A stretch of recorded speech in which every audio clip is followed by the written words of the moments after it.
¿Qué tal? Buenas tardes, bienvenidos. Generosamente Luli habló del gol de Diego. Nosotros tenemos nuestra manera especial de vivir el gol de Diego hacia el final de este programa. Esperamos conmoverlo, que es lo que se merece Diego. Y ese recuerdo que está cumpliendo 36 años, a mí también me parece mentira. Pero no vamos a empezar por ahí. Vamos a hablar de cuántos crímenes se cometen en nombre de la libertad y de la democracia. Cada vez que quieren tomar un país, dominarlo, poner el gobierno que se les antoja, algunos países poderosos, verbigracia Estados Unidos, suelen decir que lo hacen en nombre de la libertad y la democracia, pero no están cuidando demasiado la propia libertad y la democracia que tiene que ver con los Estados Unidos hacia adentro. Casi que tendríamos que ir a darle una mano, así como Estados Unidos hace con nosotros, que la Embajada de la Argentina o la Embajada de Perú o la de Brasil estuvieran muy atentos a lo que está pasando en Estados Unidos. Si uno mira lo del Capitolio, por ejemplo, ojo con la democracia, ¿qué ayuda le podríamos dar? Meternos, sembrar un poco de cizaña, dominar los medios de comunicación, como hace aquí la Embajada de los Estados Unidos, y también en nombre de la libertad, ir y decirle, mira, está flaqueando el concepto de la libertad en los Estados Unidos, y se lo queremos demostrar, va a ser de esta manera.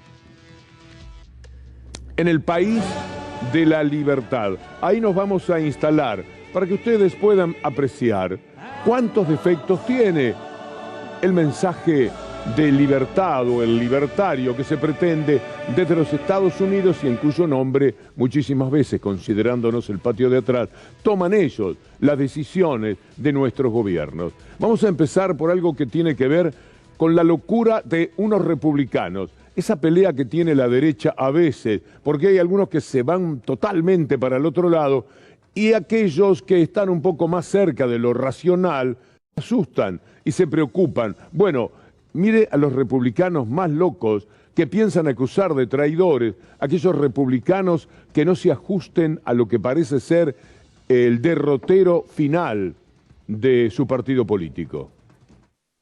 I'm Eric Greitens, Navy SEAL, and today we're going rhino hunting. The rhino feeds on corruption and is marked by the stripes of cowardice.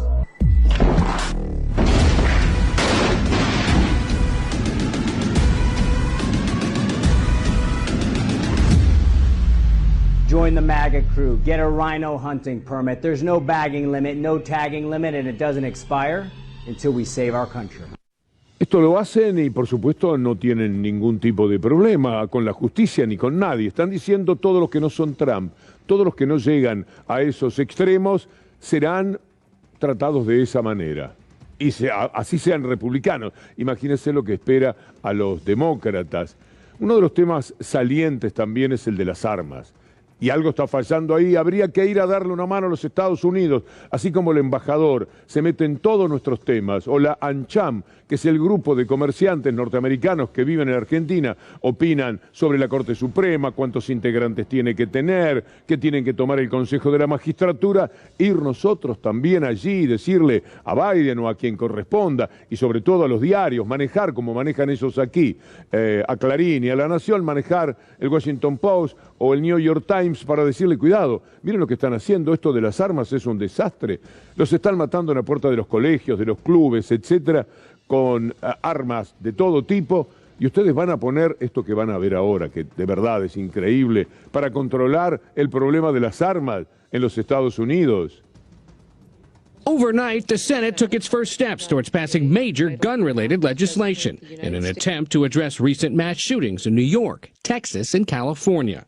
The bill is a bipartisan deal that would expand gun background checks for people under 21, allowing up to 10 business days to review juvenile and mental health records. It provides federal money for states enacting new red flag laws designed to temporarily seize guns from people deemed dangerous. The National Rifle Association opposes the agreement, saying it does little to truly address violent crime and opens the door to unnecessary burdens on the exercise of Second Amendment freedom. No hacen absolutamente nada.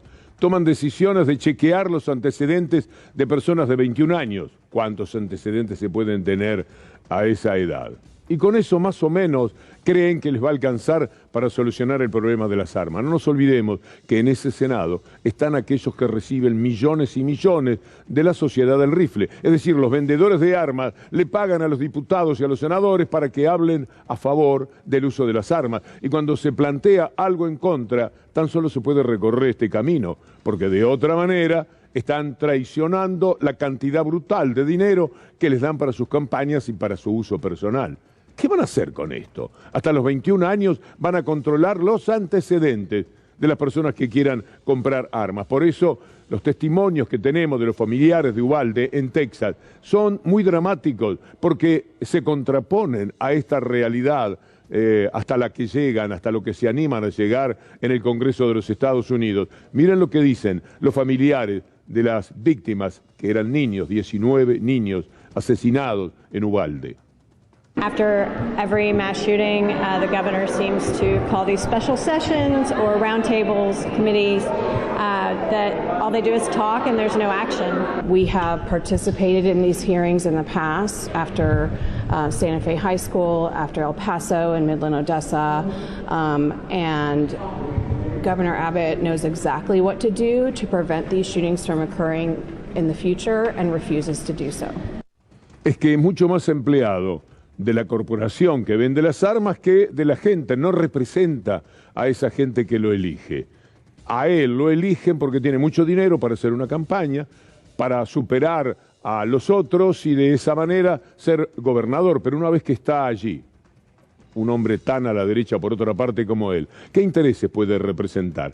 Mire lo que pasa con el fiscal de Uvalde, el que está a cargo de lo que pasó con los niños asesinados, con los niños y con los profesores asesinados. Mire lo que dice el fiscal sobre la policía. There's compelling evidence that the law enforcement response to the attack at Robb Elementary was an abject failure. 3 minutes after the subject entered the West Building, there was a sufficient number of armed officers wearing body armor to isolate, distract, and neutralize the subject. The only thing stopping a hallway of dedicated officers from entering room 111 and 112 was the on-scene commander, who decided to place the lives of officers before the lives of children. Uno piensa que son mucho más profesionales los policías en los Estados Unidos, no obstante, mire cuáles son los problemas que tienen. Ahí estuvieron muy cobardes, evidentemente, por lo que está diciendo el fiscal. Esperaron afuera porque no sabía lo que pasaba mientras mataba al más chico. Se pudieron salvar a algunos de ellos si la policía hubiera actuado de otra manera, pero no se animaron, no fueron. A lo que sí se animan es cuando enfrentan a alguien que ha cometido un delito o tiene un mal comportamiento porque está desequilibrado mentalmente. A ese van y lo matan. Mire cómo lo dice el Washington Post para que no tengamos dudas respecto a lo que estamos hablando. Uno de los dos principales diarios de los Estados Unidos señala que cuando una llamada a la policía para pedir ayuda se realiza, termina volviéndose mortal. En al menos 178 casos en estos últimos 3 años, las fuerzas del orden mataron a las personas a las que debían ayudar. Vamos a explicarlo de esta manera. It's a headline almost too familiar. A name, a home or a street corner, a call to the police for help. How did it come to this? Then something goes wrong. The encounter turns deadly. If your family member is in pain, you should be able to pick up that phone and dial 911 and get help that is effective and is safe. A new Washington Post investigation reveals at least 178 cases from just 2019 to 2021, where a call for help resulted in the police shooting and killing the very person they were called on to assist. We used the Post nationwide database of fatal police shootings, along with public reporting, and identified cases where the caller was concerned primarily for the individual's well-being, and no imminent harm to others was reported. Many of these calls involve mental health crises, wellness checks, and suicide threats. Llaman para ayudar a quienes están en un conflicto mental grave y normalmente los matan. Esto es lo que terminan haciendo. Bueno, ese tipo de locura de la que estamos hablando en el país de la libertad, en el país de la democracia, en cuyo nombre se hacen dueños de todos los países, incluyendo particularmente a los nuestros en América Latina, vale la pena señalar que tienen grados de locura que superan lo imaginable. Acá Cornejo, pero Cornejo ya sabemos lo que es. Cornejo quiso independizar o dijo que iba a independizar a Mendoza porque no le gustaba el gobierno central. En Texas están hablando de lo mismo, independizar Texas de los Estados Unidos, porque esos están tan a la derecha, se fueron tan hacia ese sector ideológico, entre los temas del aborto, de las armas, etcétera, que no resisten la comparación con el comportamiento de otros estados en su país. Entonces, hasta hablan de esto, de la independencia.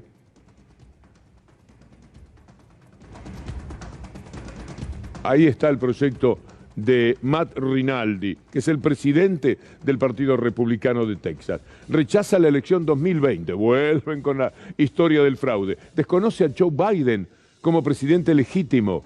Define la homosexualidad como una elección de vida anormal y reafirma el derecho de Texas a separarse del país. Cuando veo estas cosas me pregunto por qué hay gente que tiene cierto tipo de inclinaciones, de gustos, de ideas, no obstante lo cual votan a la derecha. Mire lo que quieren hacer con los homosexuales. Observe que en Florida no se puede decir la palabra gay, no se puede decir esa palabra, y en ambos estados van contra los derechos de la mujer en los temas del aborto de una manera que parecen cruzados en ese empeño. Mire Ron DeSantis, ahora ya entrando un poco en nuestra América Latina en el curso de nuestro programa. Petro es el nuevo presidente de Colombia. Usted recuerda cómo lo atacaban ya desde los Estados Unidos, porque ellos querían a ese loco de Hernández como presidente, porque naturalmente lo iban a dominar, porque lo iban a convertir en un títere. Petro les va a resultar más difícil, piensan ellos. Ojalá que además que no lo logren nunca. Y las medidas que vamos a anunciar después, las primeras que va tomando Petro, no parecen estar en línea con los criterios de los Estados Unidos. Entonces ya empiezan los ataques de toda naturaleza. Mire este. Before I get to today's announcement, I just want to say, on behalf of the people of Florida, we watched the election results down in Columbia, and we have a lot of great Colombian Americans here in our state who were very concerned about what was going on, and I think the results of that election have been very, very troubling. For people that believe in freedom in the Western Hemisphere, to elect a former narco-terrorist and a Marxist to lead Colombia is going to be disastrous. Es decir, la falta de respeto por la elección hecha por los colombianos es total. Ron DeSantis, gobernador en el estado de Florida. Esto es simplemente preparar los futuros ataques. Van a estar siempre contra este gobierno. Van a atacar como ya lo están haciendo con López Obrador, porque no se pone de rodillas frente a ellos. Reclaman obediencia. Si Petro fuera Cartes en Paraguay, un hombre que según ellos, según la DEA, según los cables de Julian Assange, era el principal narcotraficante de la región, cuando es presidente se entrega a los designios de Estados Unidos, ningún problema. Ahora, si es este hombre que no va a estar, por lo menos en principio, ojalá que siempre, están de acuerdo con ellos, empiezan a vituperarlo de la manera que sea cada uno de los días de la vida de Petro, que para colmo ya le da de pastar a la fiera, porque miren la decisión primera que anuncia en este tuit, enhorabuena por supuesto, dice Petro: me he comunicado con el gobierno venezolano para abrir las fronteras y restablecer el pleno ejercicio de los derechos humanos en la frontera. ¿Acaso por eso, y siendo el gol de Diego en Colombia y también puede llegar a nosotros, dan a Petro como una especie de Diego? Y bueno, cualquiera que se anima, cualquiera que va como fue Diego frente a los marcadores ingleses, el que tenga ese tipo de valentía, está bien que sea un Diego. Miren esta imagen del gol de Diego, pero con la cara de Petro, que lleva la pelota y va escapando de esa manera. Ojalá que se mantenga de esa forma, eludiendo a Ron DeSantis, escapándole a lo que Estados Unidos quiere marcar y que salga festejando así por Colombia. Pero no todo es una sonrisa como la que deja cualquier cosa vinculada a Diego, y particularmente en un día como este. Mire lo que pasa en Ecuador. Vamos a ir a esas imágenes que hacen a esta América Latina tan particular. Por supuesto, los Estados Unidos, en nombre de la libertad y de la democracia, han tenido una enorme influencia para echar a Correa, para perseguirlo, para hostigarlo, metidos totalmente al lado, en la oficina de al lado del gobierno de Ecuador. Ahora llevan 10 días en los cuales no pueden vivir, 10 días de paros, 10 días de confrontaciones, de represiones, de muerte, heridos y detenciones a granel, porque esta gente no es ni siquiera recibida por un presidente que se corresponde mucho más con lo que le dicen desde afuera que tiene que hacer con lo que le piden desde adentro. Y por consiguiente, de estas imágenes, no sería sorprendente que pasemos a situaciones todavía peores, más indeseables, porque si llega a ser necesario, Ecuador, que tiene a un general como ministro de Defensa, puede dar un paso todavía más osado por afuera de la democracia. La democracia del Ecuador está en serio riesgo ante la acción concertada de personas exaltadas que impiden la libre circulación de la mayoría de los ecuatorianos. Las Fuerzas Armadas no permitirán que se intente romper el orden constitucional o cualquier acción contra la democracia y de las leyes de la República. Una amenaza, es decir... Bueno, vamos a hablar de la frase de la semana, usar la lapicera. Ya venía de otro discurso de Cristina Fernández de Kirchner, pero esta semana la subrayó la frase de usar la lapicera. Vamos a ver de qué se trata verdaderamente lo que quiere decir la vicepresidenta. Si vos tenés una empresa multinacional de la magnitud de Techin, si aparte tenés la posibilidad de hablar con sus directivos y demás, pedirle que los 200 millones de dólares que le tienen que pagar a su subsidiaria en Usiminas, Minas Gerais, Brasil, la financien ellos. O pidan un crédito en el BNDES de Brasil, que lo van a conseguir, y entonces no tengo que darle 200 millones de dólares a 127 pesos el dólar para que me importen. Estas cosas son también usar la lapicera. Esto es tener funcionarios y funcionarias que funcionen, que se sienten a discutir, que se sienten a discutirles. No hay que agacharles la cabeza, no hay tampoco que pelearse, hay que discutirles, sugerirles orientaciones, se puede hacer. Lo que estaba diciendo Cristina Fernández de Kirchner es, van a hacer un gran negocio, Techin con el gasoducto, necesitan comprar por 200 millones de dólares, no se lo pidan al Estado, pónganlo ustedes, porque ese es un negocio complementario que busca. Por supuesto, socio de Roca, como es Héctor Mañeto, a través de la mafia de todos los medios de Clarín, ¿qué dijo de Cristina Fernández de Kirchner? A ver, lo tenemos allí. Y vale la pena, porque es la manera de jugar de siempre. Cristina Kirchner derramó incertidumbre con el Festival de Importaciones. ¿Se produce un festival de importaciones? ¿Sí o no? Vamos a ver la placa. Me adelanto, le digo a Federico Ferro, a una placa que es ilustrativa de lo que quiere decir Cristina Fernández de Kirchner.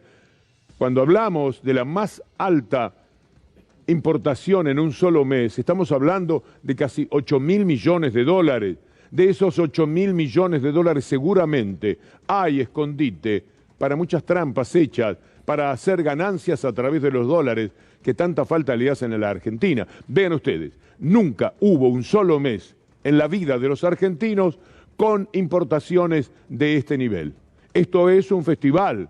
Por supuesto, haberlo dicho determina que el golpismo de CNN esté como por un acto reflejo, en psicología todavía es mejor explicado, digan que la golpista es Cristina Fernández de Kirchner. ¿Usted se acuerda de la CNN hace 3, 4 días cuando pedía el golpe de Estado, que no hay más remedio, terminemos con Alberto Fernández, con Cristina Fernández, que el Parlamento, por así decir, se haga cargo, nombre a un jefe de gabinete y sostenga ese gobierno? Lo dijo la CNN aquí, más o menos imagínese una radio de la Argentina que pretendiera en los Estados Unidos hablar de tal como están las cosas aquí en Estados Unidos, viendo lo que nosotros les mostramos en una pequeñísima porción, bueno, tomemos algún tipo de medidas.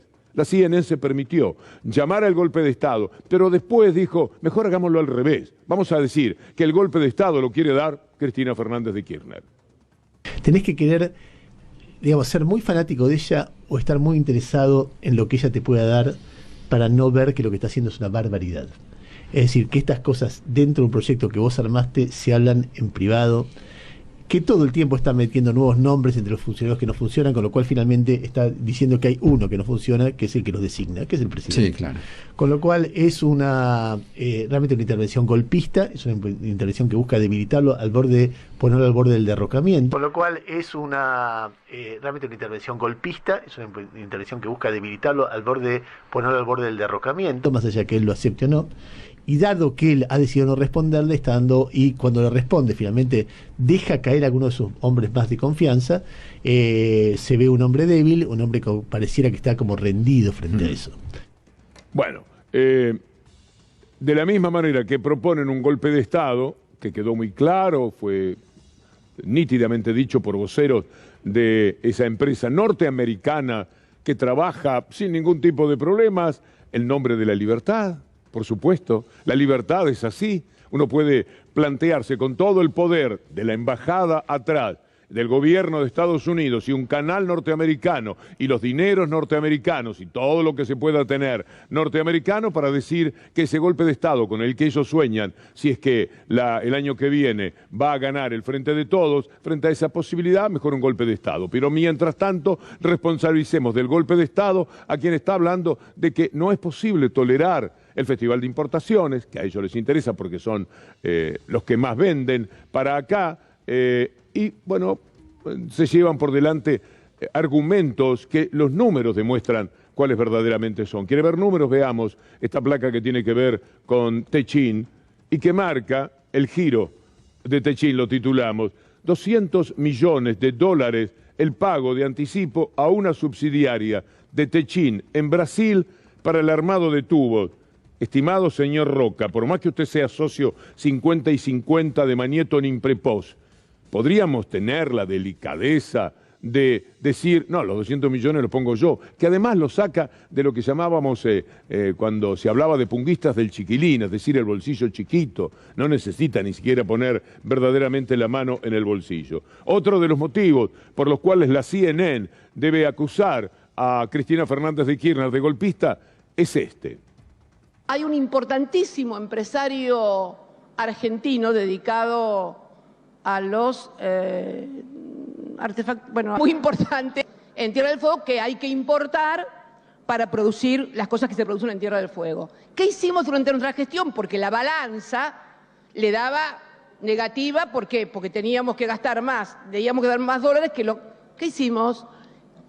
Amablemente le sugerimos que encontrara una actividad que me equilibrara la balanza, hace algo para exportar y así al mismo tiempo me equilibra lo que dije, escúchame, equilibra, exportame algo y que me equilibre los dólares que me costase ingresar con los... ¿Y qué hizo? Compró barcos, se dedicó a la pesca y durante los 4 años del que te dije le fue mejor con la pesca que con lo que hacía en Tierra del Fuego. Todavía es así. Vamos a mostrar algunos números que tienen que ver con esa empresa, que tienen que ver con un logro interesantísimo para la Argentina, tratando de calmar con exportaciones la cantidad enorme de importaciones que se registran. La empresa a la que CFK obligó, entre comillas, yo quitaría el verbo porque aparece la CNN y dice, ven que es golpista, los obliga, a exportar pescado para equilibrar importaciones, anunció su primer envío de trucha a Japón. Newsan es líder en importación de electrodomésticos y a su vez, como compró barcos de pesca, según contaba Cristina Fernández de Kirchner, el principal exportador de pesca del país es ahora Newsan. La vicepresidenta la puso como ejemplo de firmas que en 2011 acataron su exigencia de balancear la salida e ingreso de dólares. De esto se trataba. Vamos a volver en este tipo de ejemplos de la lucha contra las corporaciones a Biden, que tiene tantos inconvenientes justamente para manejar esto tan esquivo de corporaciones muy dominantes que se dan y cada vez más en Estados Unidos, que ya podría proclamar su fracaso en aquello de no a los monopolios, no a los oligopolios, no a ese dominio enorme de las corporaciones sobre el poder político. Bueno, no pueden, usted ve el caso de las armas, es altamente demostrativo de lo poco que se puede hacer frente a la corporación, así maten, así asesinen. No pueden con eso, imagínense cuando no hay tanta muerte en la puerta de los colegios, cuando los negocios son otros. Mire lo que pasa con Biden, pidiéndole a las empresas congelar el precio del petróleo. Bueno, no les voy a poner un impuesto, dijo. Después que Fox News se reía de cuando Biden dijo, vamos a ir por la renta inesperada de los petroleros, están ganando muchísimo dinero, miles y miles y miles de millones de dólares. Se le rieron en la cara a Biden. Entonces Biden dice, bueno, por lo menos, ya que no van a pagar nada de las ganancias extraordinarias porque no quieren y porque dominan el asunto, pues entonces congelemos el precio del petróleo. Salvemos a la gente del aumento diario que está teniendo el petróleo en los Estados Unidos. De esta manera lo dice. Congress to suspend the federal gas tax for the next 90 days through the busy summer season, busy travel season. Here's what that means. Every time you go to the gas station to fill your tank, the federal government charges an 18-cent tax per gallon of gas that you purchase, and a 24-cent tax per gallon of diesel you purchase. With the tax revenues up this year and our deficit down over $1.6 trillion this year alone, we'll still be able to fix our highways and bring down prices of gas. Bueno, es un consejo, una sugerencia, una idea, una explicación, un relato, no una medida. No está usando la lapicera. Es que es muy difícil contra las corporaciones. Se le vienen encima, se le ríen en la cara con Fox News, que es una especie de equipo todavía más potente que la maldad de, a lo mejor me quedo corto, de La Nación Más y TN sumados, que viene a ser Fox News. Se le reían el otro día al pobre Biden cuando trataba de decirles vamos a tomar una parte de la renta inesperada. Ya no habla de eso. Dice, bueno, entonces no sigan ganando cada día más. Congelemos el precio para la gente porque así no se puede vivir. Los empresarios son de una avaricia incontenible siempre. Usted va a ver al presidente de la Cámara Empresarial de España porque nos gusta que los ejemplos vengan de todo el mundo cuando queremos seguir un eje en el análisis que pretendemos compartir con ustedes. Este señor se llama Garamendi, es el capo de la Cámara Empresarial de España. Escúchelo hablar de impuestos, ir, por supuesto, contra el poder político y desde el poder real pretender quedarse con todo. Sería un auténtico error, una subida indiscriminada de los impuestos, especialmente al mundo empresarial.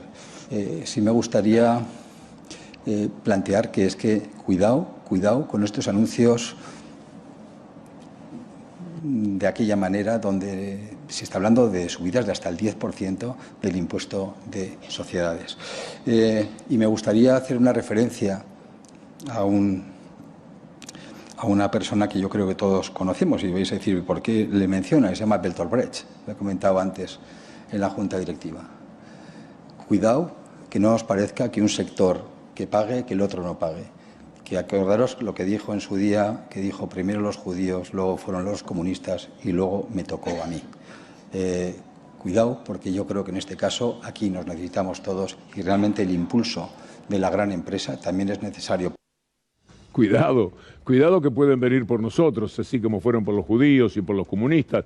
Un día van a venir también por nosotros. Mírale a lo que se animan para defender sus privilegios y la brutalidad de sus ganancias, porque España está viviendo una coyuntura muy parecida a la de la Argentina. Ganan, en el caso de los que están con el tema de la energía, muchísimo dinero. Pierden en todo lo demás que sea, por ejemplo, alimentos. Aquí, que tendría que ser al revés, porque se tendría que tener alimentación para todos los argentinos, las cosas son exactamente al revés. Pero a este señor, a este personaje, le responde, el señor viene a ser un Funes de Rioja, un campus de AEA, una cosa así. Nosotros tomamos estos ejemplos para no repetirnos en los mismos personajes tipo Funesto de Rioja, pero dice lo mismo que él sobre los impuestos. Íñigo Errejón le responde en este tuit que me parece muy sabio. Sí, es el jefe de la patronal comparándose con quienes sufrieron el holocausto porque se les pide a quienes ganan millones que paguen impuestos justos. Así de simple. Ese es el personaje Garamendi. Acá se llama, y lo vemos, lo escuchamos un momento, Funesto de Rioja. Es renta inesperada, yo no soy economista, no soy fiscalista como para decirlo, lo único que le digo es que tenemos 165 impuestos, en la Argentina, entre nación, provincia y municipios, que un alimento paga casi 40% de impuestos y una bebida casi el 50%. Impuestos y la presión tributaria. Francia debe ser el país de mayor presión tributaria con un 47%, le sigue Dinamarca, creo que después Bélgica, pero la Argentina está lejísimos de eso, absolutamente lejos. No, porque ahí empiezan a sumar el permiso para conducir el auto, el permiso para lavar el perro de la municipalidad, y te van sumando cosas y te dicen, no hay. Pero ¿qué otro lugar tiene Argentina importante en materia tributaria? En el ranking de países evasores, de países donde la evasión es muy importante, Argentina ocupa el tercer puesto en materia de evasión. En nuestro país la recaudación representa el 28 del PBI, cuando debería representar el 45 del PBI. Bueno, y por supuesto todo esto está bien dosificado con la Corte Suprema de Justicia. Avaladora de todas las cautelares que pueda tener, cajonea la que le sirve al poder real y saca a relucir fallos contra ese otro poder político al que quiere destruir a nombre del poder real, así de sencillo. Por eso hemos titulado Un corte a la injusticia. Y vamos a empezar con este destacado de la mafia de Clarín. Es muy interesante. Cristina Kirchner sermonea, Alberto Fernández derrapa. Y la Corte pone orden, divina la Corte, una maravilla porque la manejamos nosotros desde la oficina de mi jefe. La vicepresidenta habla de lo mal que le va al país para no hablar de lo mal que le va a ella. Esta es la lectura a la que tratan de llevar a quienes lo siguen en todo el movimiento de todos los medios robados, conseguidos a través de la extorsión, etcétera, en la República Argentina. Es decir, derrapa el gobierno, Cristina Fernández ya no sé ni qué, y la Corte es una maravilla. Porque la Corte la dominan, es de ellos, 4 filibusteros que uno se pregunta, ¿cómo han llegado a ese lugar? Bueno, de algunos sabemos cómo llegaron. Pepín, el bendito Pepín, el querido Pepín, el entrañable Pepín de Rosenkrantz y de Rosati los designó. Y Macri lo firmó, por supuesto, todo esto convalidado y avalado por Clarín, que ahora es el único diario con una Corte Suprema de Justicia. Si el New York Times fuera amigo de un integrante de la Corte Suprema en los Estados Unidos, no podría funcionar, y lo mismo ocurriría con Le Figaro en Francia. No se pueden acercar, no puede haber la mínima connivencia, y si lo hay, es un delito gravísimo. Bueno, acá es la cosa más normal del mundo. Por suerte los cruza Zaffaroni y habla de quiénes son los dueños del lawfare en la Argentina. Me quedé, Raúl, con algo que dijiste al principio. La Corte dice que no hace lawfare porque lo hacen ellos. ¿Cómo estamos ahora respecto No sé si lo hacen ellos, pero de alguna manera lo están cubriendo. Claro, bueno, es un poquito lo mismo. Bueno, yo no digo que lo hagan ellos, pero lo están cubriendo de alguna forma, porque todos sabemos que el lawfare existe, todos sabemos la concentración de poder que hay en Comodoro Pi, es decir, en la Justicia Federal Penal de Buenos Aires. Sí. Y todos sabemos la concentración que eso se da en 4 nombres, alguno más, ¿no? También habló el ministro Martín Soria, bueno, tuvo que exponer y lo está haciendo en estos términos. Por supuesto, la Corte Suprema es uno de los insoslayables asuntos que tiene que referir el actual ministro de Justicia. De una sentencia dictada el 16 de diciembre del año pasado, una sentencia que más que ser un fallo jurídico era un fallo político, una intervención política que había sido instrumentada con la apariencia de un fallo judicial. En ese fallo del 16 de diciembre del año pasado, la Corte Suprema, al devolverle la vigencia a una ley derogada por este Congreso de la Nación, por el Senado y por el Congreso, la Corte sentó un gravísimo precedente que atenta directamente contra la división de poderes que consagra nada más ni nada menos que la Constitución Nacional. Hoy, en medio de todo esto, de la justicia, del brutal aparato mediático, judicial y político también, porque están los políticos que son los que terminan dando la cara para poder llevar adelante los designios del poder real. Hoy se cumple un aniversario más de la detención de Pérez Corradi, no del retorno, pero es lo mismo. Lo detuvieron a Pérez Corradi, le habían atacado su propio domicilio, un verdadero desastre con la familia de esa persona, con acusaciones que hacían de Pérez Corradi un delincuente muy especial que además tenía mucho para decir de gobernantes argentinos del anterior al 2015, particularmente de Aníbal Fernández. Así que celebraban, decían cosas sobre el final de la impunidad, mencionaban directamente a Aníbal Fernández, que era el que tenía que estar nervioso. Decía también eso Patricia Bullrich. Nosotros rescatamos esta parte de lo que decía la entonces ministra de Seguridad. Nosotros dijimos que lo íbamos a traer, acá está, mañana va a declarar ante la justicia, esperemos que esto termine de aclarar una de las causas más terribles, porque fue el comienzo de una etapa durísima del narcotráfico para nuestro país, así que como Ministerio de Seguridad, en nombre de todo nuestro gobierno, nuestro presidente de la Nación, estamos realmente muy contentos de haber logrado. Bueno, todo eso se decía. Pérez Corradi iba a venir e iba a revelar absolutamente todo, por eso lo estaban buscando. Incluso habían perseguido a algunos representantes del gobierno anterior porque supuestamente no lo habían querido buscar, lo cual era falso de toda falsedad, pero usaban todas las mentiras, las sumaban y llegaban a decir esto. Se sumaba Carrió y decía: en la propia sentencia del triple crimen, donde condenan a Pérez Corradi, que está prófugo, que es el socio de Aníbal Fernández, y a los dos hermanos Lanata, uno de ellos es el segundo, Lanata con doble T es el segundo de Aníbal, se dice que se derive a la justicia federal la investigación de las autoridades federales, así que esto está abierto.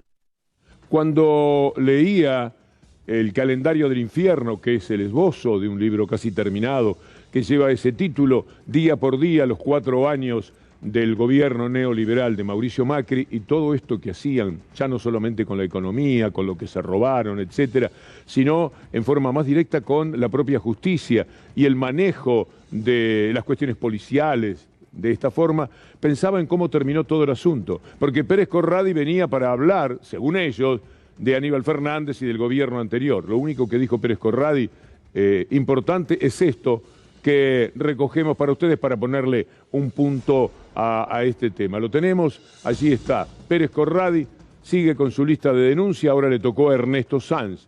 En su indagatoria, el presunto autor intelectual del triple crimen continuó con su estrategia de embarrar la cancha. Es muy probable que mintiera, que Ernesto Sanz cobró $200.000 para... Bueno, Ernesto Sanz hace mucho tiempo que está participando del mundo de la política. Ernesto Sanz cobró $200.000 para desplazar al primer juez de la causa de la efedrina, Fallonato Márquez, cuando Ernesto Sanz, agrego, integraba el Consejo de la Magistratura. Esto le ha pasado también a la Argentina. Decir durante mucho tiempo a qué viene alguien condenado de antemano, como lo tenían ellos, y que el tiro salga por la culata, que sea exactamente al revés. Después de esto, de ese título, nunca más se escuchó hablar de Pérez Corradi. ¿Usted oyó algo, una frase, una línea? No, nada. tuvieron que callarse la boca para siempre porque no encontraron la mínima posibilidad, con todo lo que lo extorsionaron, con todo lo que psicológicamente lo torturaron, no consiguieron que mintiera lo que ellos estaban esperando que mintiera. Vamos a volver a lo de la libertad. Esto también cuadra con lo que es el eje hoy en nuestro trabajo. Este es un crimen contra la libertad de expresión. En nombre de la libertad que ellos propugnan, que es libertad económica, libertad de mercado, libertad de negocios, libertad para quedarse con todo en España, en Estados Unidos o en la Argentina, como hemos visto, a la verdadera libertad la atacan, porque es así que les molesta. Y la libertad de Assange, denunciando lo que nunca se había sabido en toda la historia de la humanidad, porque naturalmente tampoco existían las técnicas de esta época, lo persiguen y lo quieren meter 175 años preso. Que viva 3 o 4 vidas para pagar con cárcel el beneficio que le dio a la humanidad.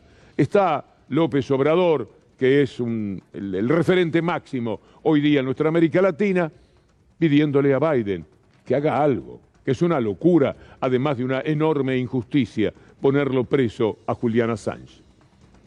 Plantear que sí voy a pedir al presidente Biden que se atienda este asunto. Es el mejor periodista de nuestro tiempo en el mundo y ha sido muy injustamente, repito, tratado. Peor que delincuente. Esto es una vergüenza. Los sindicatos. Es una vergüenza, y lo dicen también los sindicatos del mundo. Y a usted, que quizás Assange le queda un poco lejos, a los Estados Unidos también le parece que tienen tanto poder que no se puede hacer nada. Cualquier cosa que pueda sumar a sindicatos y políticos de todo el mundo, estamos esperando también alguna expresión de deseos del gobierno argentino. Sindicatos de prensa en todo el mundo piden la liberación de Julian Assange. Es decir, sería muy valioso que también desde la Argentina, víctima como es el gobierno de un ataque constante, permanente de los medios mafiosos de comunicación cuando se hace periodismo en serio, se lo pueda defender, porque esto que hace Estados Unidos es ir contra la sacrosanta libertad de expresión, en nombre de la cual también cometen tantos crímenes.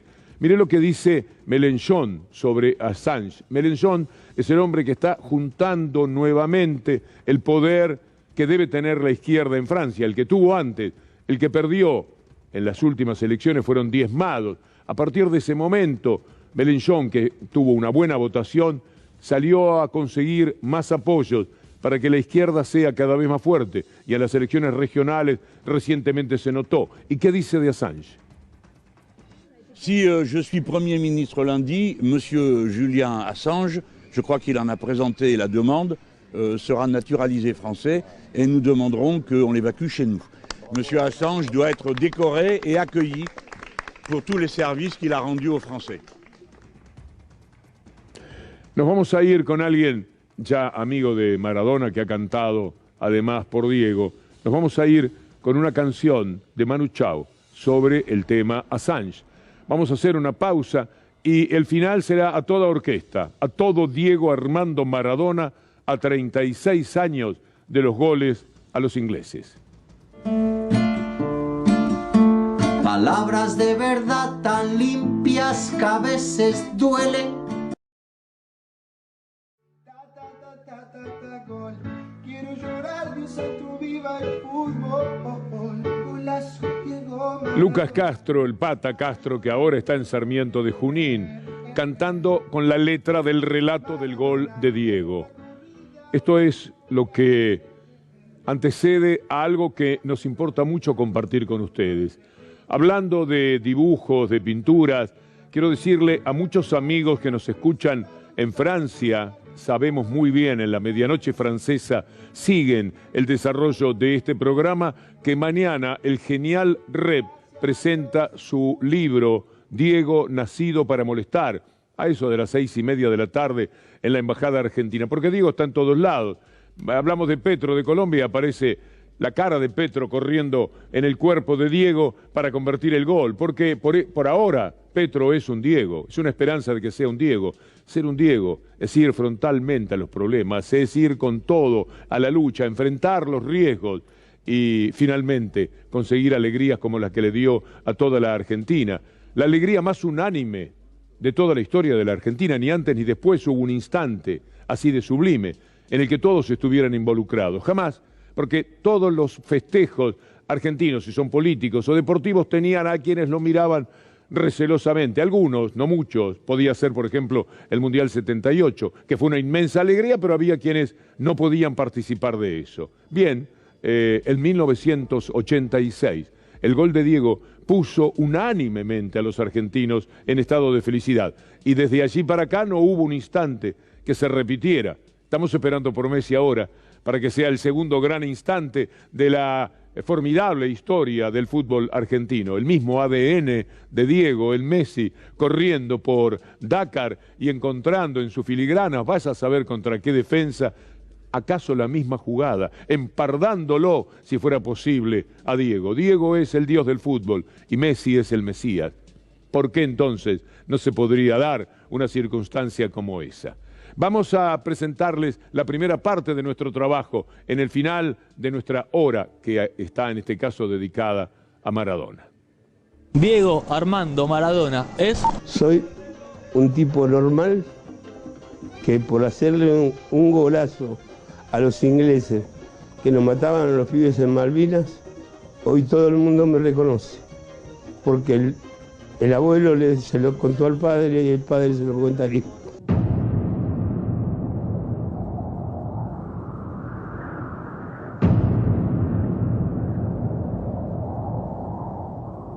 The Foreign Office has said it hopes Sunday's World Cup match between England and Argentina will be played in a sporting spirit. Cuartos de final, Argentina-Inglaterra. Un partido donde se jugaba mucho más que el pasaporte a la semifinal. El fantasma de la guerra reciente revoloteaba en el aire del Azteca. ¿Algún significado especial? Sí, una revancha.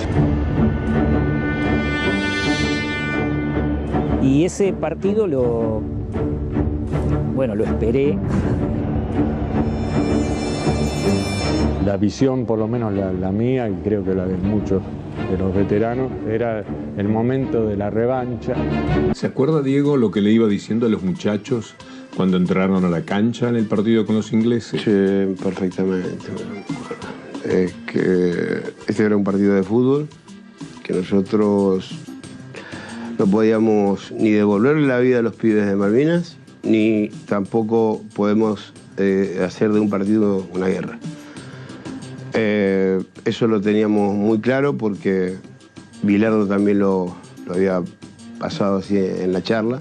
A los jugadores ese día los reunía siempre. Digo, no hablen de la guerra, no hablen, no se puede hablar. Espíritu deportivo, no político, no nada. Display is only football.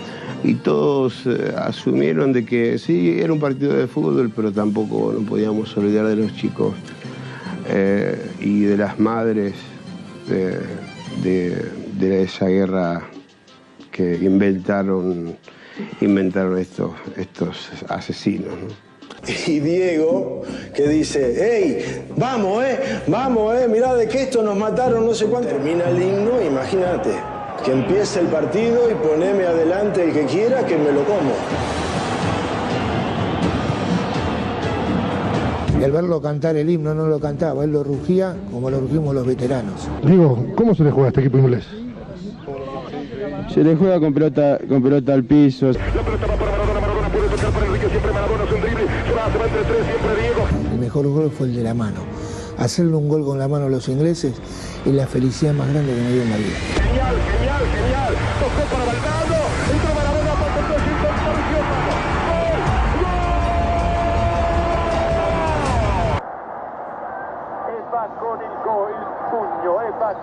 Con la mano. Quel dì ha segnato con la mano. Ha vendicato il grande popolo argentino vessato dall'ignobile aggressione imperialista alle Malvinas. È un genio, un genio! È un atto politico. È la rivoluzione. Argentina está ganando por 1-0 y que Dios me perdone lo que voy a decir. Contra Inglaterra hoy, aún así, con un gol con la mano. ¿Qué quiere que le diga? Li ha umiliati, capisci? Li ha umiliati.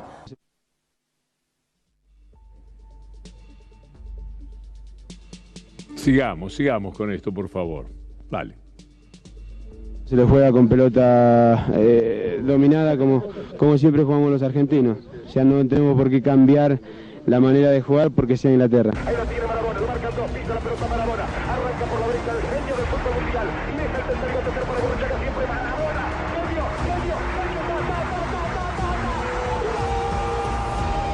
genio, esto es único. Es Dios.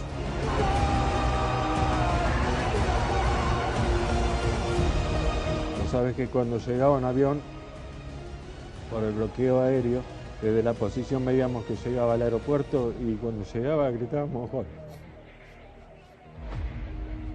Esto es igual. ¿El mejor gol de tu vida? Sí, seguramente. Y del gol que los argentinos siempre recuerdan y que me tienen en cada casita de los argentinos. Con la Inglaterra. Yo tengo la imagen de mi papá frente a este televisor con el gol a los ingleses. Con el puño apretado y decir, gracias Diego, vamos Diego, como si eso devolviera a mi hermano o fuera una revancha. Y lloramos todos. El mejor gol, según muchos, de Inglaterra, que nos habían matado a muchos chicos en las Malvinas, ¿no? Una guerra absurda. Y bueno, entonces era como pagarles un poco a los ingleses a nivel deportivo y a nivel humano, porque quizás hasta los ingleses que lucharon no tenían tanta culpa, sino los del poder que quieren una guerra para decir que son más fuertes, pero lo único que hacen es mandar atrás de un escritorio. Esto es lo que más me jode, ¿no? Un jugador como Maradona no va a ver.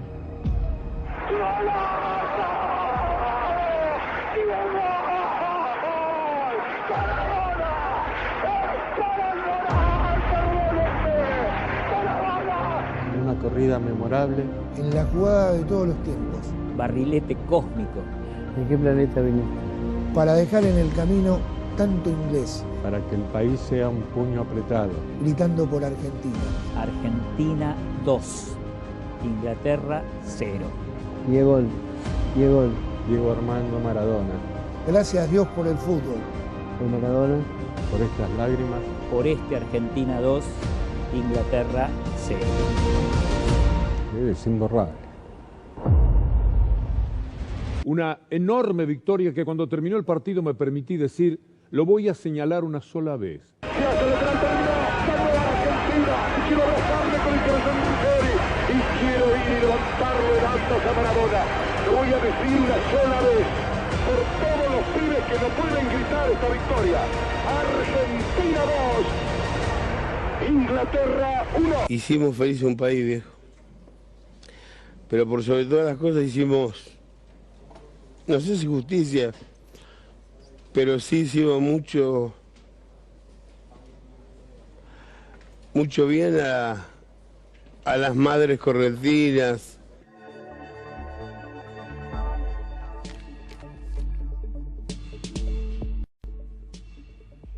Gracias, Diego. Gracias, Dios. Gracias, amigos. Llega Gustavo Silvestre. Volvemos a la ruta estrictamente periodística con nuestro buque insignia y nos reencontramos, si Dios quiere, mañana después de Luli Trujillo.